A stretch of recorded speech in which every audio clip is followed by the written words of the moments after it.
Start by saying and spelling your first and last name for me. It's Roger Powers. Roger's R-O-G-E-R, P-O-W-E-R-S. Now, what is your specific title? Chief Deputy. Chief Deputy of Auburn Sheriff's Department. Sheriff's Department. DeKalb County Sheriff's Department. So, Roger, first question, I guess, of course, what had happened? What do you know? What can you tell us? The train was heading eastbound, and they started feeling a little sway in the trailers behind the engine, and then they took a bump, and then it's everything accordioned, all the rail cars, as you see behind me. So I know I was talking with Laura that she told me that something that there's no threat to the community, but she said something had happened where the conductor knew that it was not hazardous. What was she explaining there? We got the shipping papers of the rail cars, of all the cars, and there were 7 cars that had hazardous materials in them. And those were examined. There's no spills, no leaks, so we didn't have to do an evacuation of the area. So the conductor knew that it was just simply not hazardous.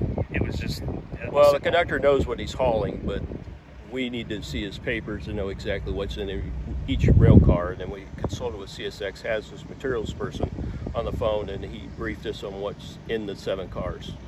Okay. And then I know you may have answered this, but what was the specifics? Do you know why this happened? Was it just a simple little... He claims that there might have been a rock or something on the rail. These intermodals behind us that are derailed, they actually sit on a little dolly with wheels, and so that weight of the intermodal sits there and bounces on that little cart, and if it hits, the cart hits something on the rail, it bounces and then it just tipped everything over.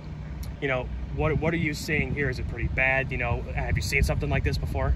Yeah, this is like my 7th train derailment I've been to, so I mean this one's pretty easy. I mean there's no spillage, no leakage, no fires, so it's kind of just a big ball of metal.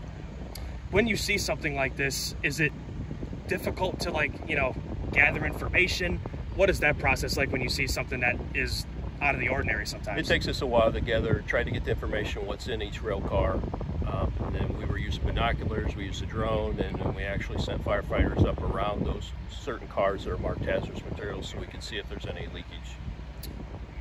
And then how long do you think it'll take cleanup before this rail's up and running again? They're supposed to roll in here this afternoon, CSX, with their cleanup crew.